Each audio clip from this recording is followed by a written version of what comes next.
In your opinion, what's the biggest mistake buyers make when financing, and how can we help them to avoid it? It's depositing cash, large amount of cash into their accounts right when we're in the process or before starting.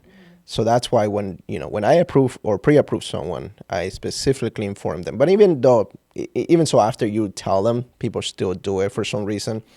But yeah, they deposit, 10, 20, $30,000 cash, and that's, we cannot trace cash, so that's going to be excluded. So that money cannot be used. That's one of the biggest ones. The next one is opening credit cards or buying a car in the middle of the process. That can really kill the deal. Welcome, everybody, to our podcast, The 5 Key Players That Every Homeowner Should Know. And I have here Francisco from Magnolia Bank. Doris. Thank you for being here. Francisco is a lender with Magnolia Bank. He Correct. is the key player that you need when purchasing a home after you hire me. So thank you for being here. Thank you for inviting me. Thank you for having me here. Such a beautiful set. Oh, thank you. Let's jump right into it, okay? Sure. So you're one of the key role players. Why is it important for a homeowner to speak with you when they're looking to purchase a home? Sure. Well, the lender is one of the main key players in this process. Why? Because for most people, especially if you are getting a finance, right? If you're getting a mortgage, that's actually your first step where you should start, correct? Because it's like going to grocery shopping without knowing, what's your budget. So you need to go to your lender first and find out exactly how much you qualify for.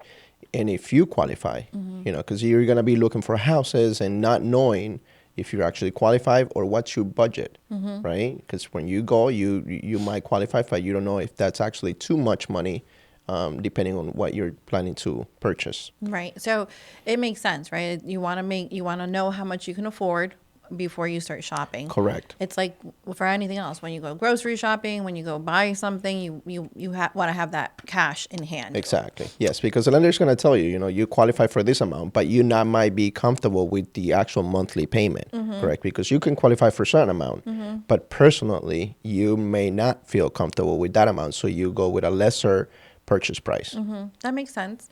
And that's something that when we're working with the buyer, me as a realtor, I communicate that with you, and I make sure Correct. that the buyer is well informed of how much their monthly mortgage is going to be, how much property taxes are, so that we can come near, get as close as possible to that monthly Yes, mortgage payment. exactly. Awesome. I love it. And then what are some misconceptions that buyers have that they don't even start the process when it comes to income and when it comes to credit? Because a lot of people have one theory or believe one thing, but because that's what they believe, they don't even start the process. Yeah. How can we change people's minds? Well, the first step is to get informed, right? Because a lot of people, the misconception that they have is that they listen to their friends, families, other people that have purchased properties, and some people that have not even bought properties, but they feel like they know the process. But in reality, that's not true. So, people that may say, oh, I get paid this amount of money, I don't think I'm qualified, right? When in reality, they may qualify for a certain amount, which might be enough for them to purchase, a small house, a condo, instead of paying rent. Same thing with the credit. They think, oh, my credit is really bad. But they don't know what's the minimum credit score. Of course, whenever I look at their cases, I review and then I tell them, you should fix your credit. But if there's any circumstance that they have to, move on and buy a property, then we'll go ahead and proceed and buy the property and then fix the credit and refinance later. That's great. But those are some of the misconceptions that they have. Okay. And then what you guys look at is the income, the credit, and what was the third one? I forgot right now. Income, credit, and your assets. And your assets. Okay, great. In your opinion, what's the biggest mistake buyers make when financing, and how can we help them to avoid it? Oh boy, biggest mistakes, two actually. Number one, and that I see quite often, it's depositing cash, large amount of cash into their accounts right when we're in the process or before starting. So that's why when I approve or pre-approve someone, I specifically inform them. But even so, after you tell them, people still do it for some reason. But yeah, they deposit, 10, 20, $30,000 cash. And that's, we cannot trace cash. So that's going to be excluded. So that red money flag, cannot be yeah. used. That's one of the biggest ones. The next one is opening credit cards or buying a car in the middle of the process. That can really kill the deal. Because if you buy or if you purchase a car, that's at least $300 a month. That shaves off at least $50,000 of your Oh, wow. pre-approval. That's a lot. Yes. So those are one of the two main ones Yeah. that people do. So I've had that experience where I've had a client who was all cash, depositing cash. He actually had like $200,000 cash, boy. literally in a box in Jeez. his home. So how can we help those kind of self-employed or homeowners that are looking to buy, that are in that same situation? How can they get that cash and put it into the bank so that they can count that cash? Sure. Well, the rule is 2 months. So when you get pre-approved and when you are under contract, right, the bank is going to ask you for your most recent 2 months bank statements. So, in advance, start depositing little by little, because also you can't just deposit large amount of cash into your finance institution because they're going to ask you where this money come from. I think it's after $10,000 that they start asking. But little by little, start doing that, or get a gift from a relative that has that amount of money in their account. Okay. So deposit like 10,000 on a weekly basis, on a monthly basis, on a... Depends on your financial institution, where you keep your checking and savings accounts. Okay. Because like I said, I'm not quite sure what's the max amount allowed per month. Without getting a red flag. Right, without getting a red flag, like where is this money coming from? Okay. Because there's the money laundering problem. So they might ask you questions about that. Okay, But so find out with your lenders, people, or with your bank, Yeah. how much you can deposit, because that's something that a lot of our people, the Hispanic culture, has. We have all this money in our beds, and it happens a lot. it needs to be in the bank so that Yeah. you could buy a house. Awesome. Okay, next question is, oh yeah, how do you work along the other 5 key players? So I know I'm your preferred realtor and you're my preferred course. lender. And how do we work together? Like, what does it look like when we're dealing with a buyer and you Sure. working with the attorney as well? Walk us through the whole process. Yeah, well, number one, and the biggest thing is communication, right? We are all a team in these transactions. We all need to be on the same page. So I communicate that with realtor, attorneys, and even with the listing agent. Like when you put in an offer, I email the listing agent and I confirm or attest that this buyer it's solid. That helps a lot. And then with attorneys, move on. I put my team on, my processor to order title right away. Constant communication about the appraisal, how the conditions are going, things like that. So communication is key in this with the other players. I love it. Yeah, I think we work well together, communicating. So if anybody's looking to buy a home, Francisco is your guy. I'm your realtor. So if somebody's thinking of buying in the next 6 to 12 months, how can they get ready with their financials? So if you're thinking about buying, first you gotta come see me, right? So that way I can put together a plan for you and find out if you qualify, how much you qualify for, or if you need anything to be worked on. If let's say your credit is a little bit low, we have a system that tells us, we have rapid rescore, which can tell us, do this, pay this credit card, open a new credit card, things like that to increase your credit. That way you can be at a better level, because your credit score affects your interest rate. So the higher your score, the better your rate, right? But then if you're not ready, then I will be able to give you a plan. Let's work on this for the next 2-3 months. Love it. And then, come back and let's find you a home. Sounds great. That's exactly what I tell all my buyers. You want to buy? Let's sit down. Let's go through the whole buying process. Then let's connect you with the lender. Yes. The lender and I will make a game plan for you, because sometimes it takes 3 to 6 months. Sometimes you could do it right away. sometimes it takes 2 years. I've had buyers where, it took 2 years, Oh, but yeah. they finally bought because we were able to strategize and create a plan. So Absolutely, and we're then you out. never know. So first and foremost, information. Get informed, so that way you know what you're doing. Like you said, I have clients that I have pre-approved, or talked to, I should say, 2-3 years ago, and then they come back exactly with what I told them to do, and now they're ready and they buy their home. Exactly. Let's talk about today's market. Everybody's raving about, Yeah. not in a good way, about these interest rates. How can we jump that hurdle with interest rates today? It's tough. It's tough because people, like I said before, they get carried away with what they hear out there, right? Like, oh, interest rates are so high. What am I gonna do? And reality is that historically rates are still low, right? Back in the days when it was 12%, that's high.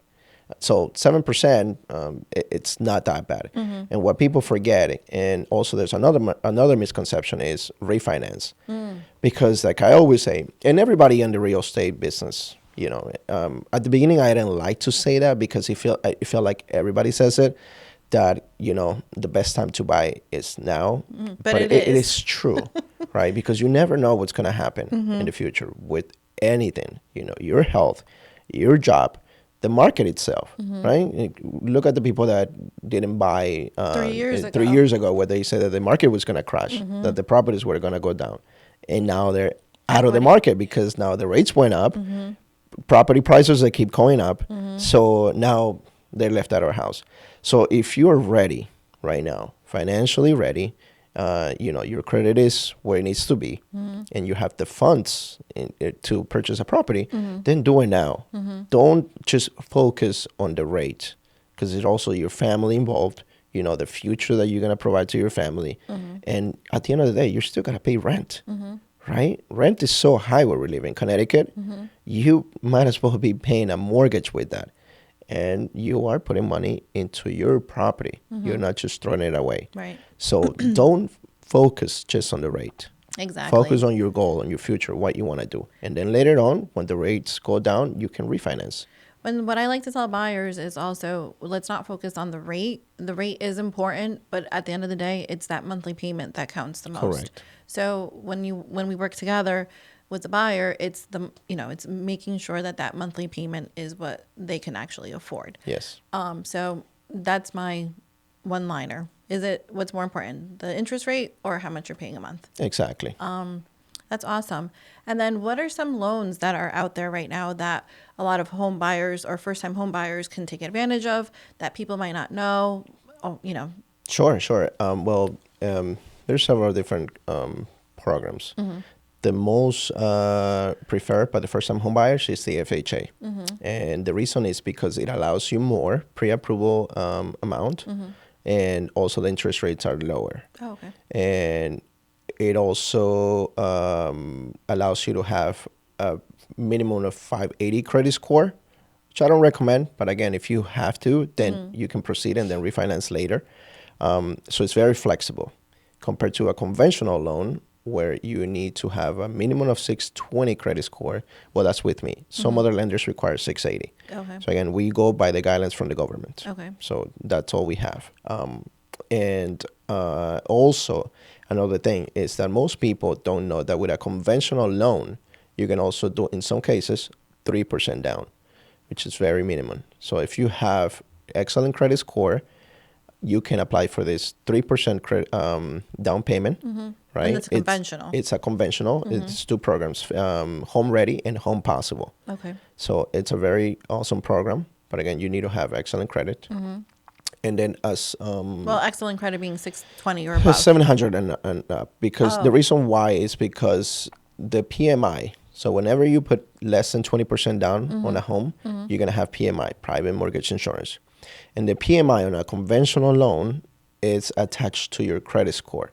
So the lower your credit score, the higher your PMI is going to be. Okay. Whereas in an FHA, it's a fixed rate, no matter your score, right? And the other program that it's great here in Connecticut is a CHFA program, which is the State of Connecticut Down Payment Assistance Program. They have the TTO, or time to own, which they give you up to $25,000 to be used towards down payment and closing costs. And this program is only for Connecticut residents. So you need to be here or been living in Connecticut for 3 years, right? And it's an income-based program, but the limit is pretty high. So a lot of people qualify for that. I think it's like 160, the medium income. Oh, wow. Right? Which is pretty high. And they also have the DAP, which is Down Payment Assistance Program. And anybody, from New York moving to Connecticut, they can apply for that. That is a loan. So it's a forgivable loan after 10 years, $15,000. And the TTO is a grant. Okay. So same thing. It's forgivable after 10 years. You don't have to pay it back. So pretty much free money. Got it. And then let's go back to what you were saying. You were saying that. That's a lot of information. I know. I'm trying to process right now. So let's go back to FHA. So you said you wouldn't recommend 580 for FHA. Why not? Yeah, because the credit score, it affects a lot of your interest rate. Okay. Right? So if you have a 580 credit score, that's very low. So your interest rate is going to be really high. Even with FHA, which Even is with lower. FHA, correct. Right. So have a minimum of 620. That's what I recommend to at least start the process. But 580, again, if you really have to, if you're getting, your lease is up from your rent and you have to move on and then pay like $20,000 on getting a new apartment, then might as well just invest that money into your property, into your house. Then I will say yes. But if you have time, if you're not in a rush, then let's fix your credit. Most people can get their credit fixed in 3 to 6 months, which is nothing, right? Time flies. It does. Let's talk about self-employed people. We're considered self-employed realtors, but we have a whole bunch of people in our community who are landscapers, painters, whatever have you. So let's talk about programs for them and how they can qualify and what they need. Sure. Self-employers, that's another misconception that people think, oh, I'm self-employed, I have all these deductions on my taxes, I can't qualify, right? So reality is that there's several programs for self-employed individuals. So depending on your case, then I'll put you into the one that fits best for you, right? So first of all, I'll review your case, I'll review your taxes and see if in your taxes there's enough income reported to go with the full documentation program, FHA conventional, either one. Now, if there's not enough income because you have a lot of deductions, then we move on to what's called non-QM loans or alternate documentation loans, which includes P&L loans, which stands for profit and loss, right? This program only requires a profit and loss prepared by your tax preparer or accountant, stating how much you really make. Because let's be honest, when we have a business, and everybody does it, the president does it, we say, we made $200,000 a year, but we spend $150,000 on a whole bunch of deductions. We only made $50K, right? Yeah. So so we don't pay that much taxes, which is totally fine. So these programs are made specifically for that because we know that those deductions are there, but in reality, we made so much more money.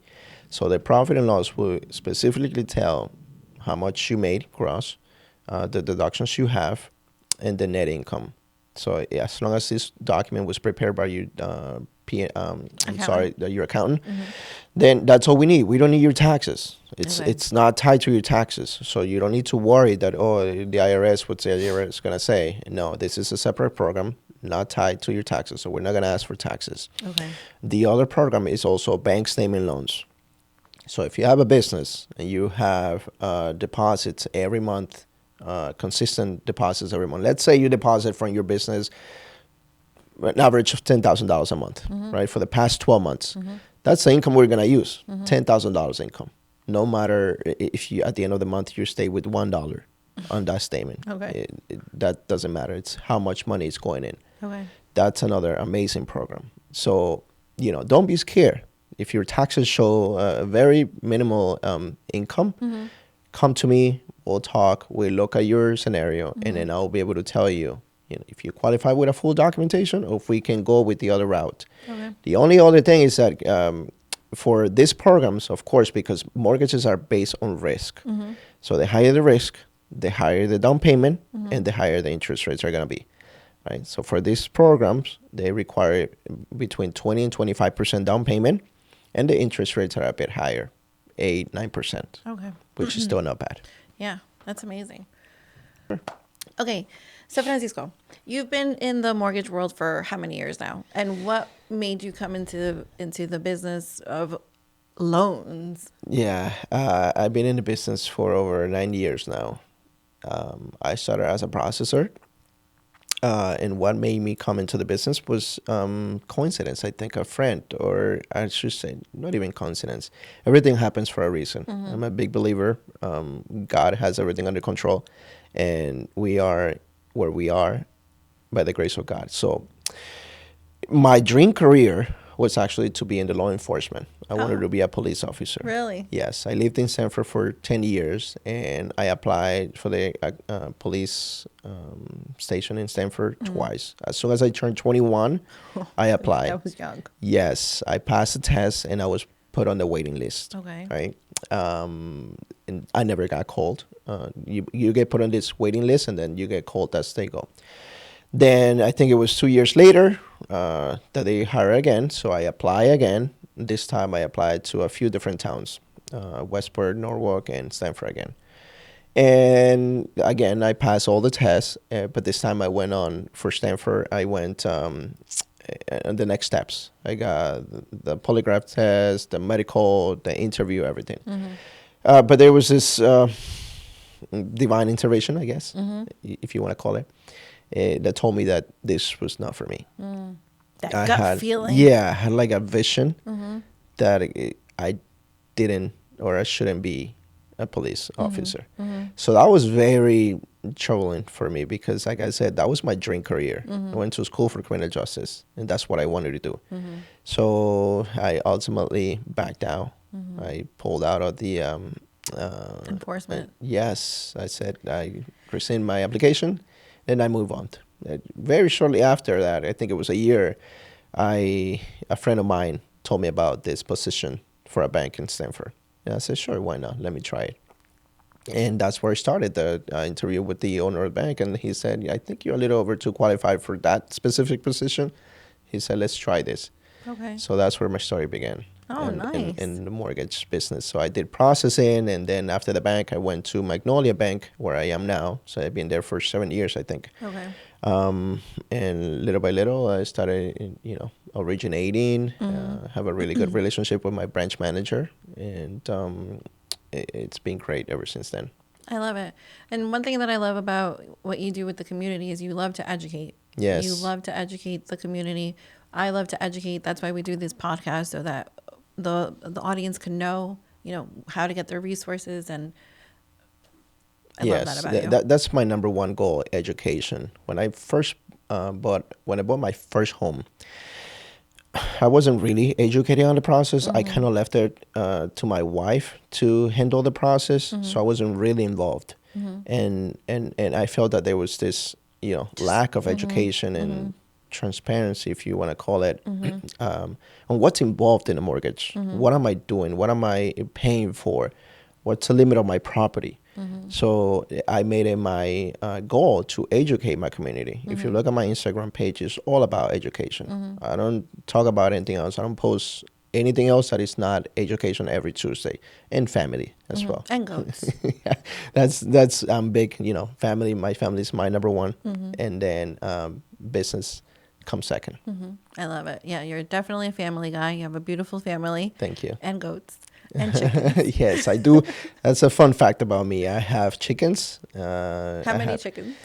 I think at this point I have like 30 chickens. That's crazy. Yes. I love it. Some 30 chickens. I have 2 goats, and I have some rabbits. Oh my gosh, yes.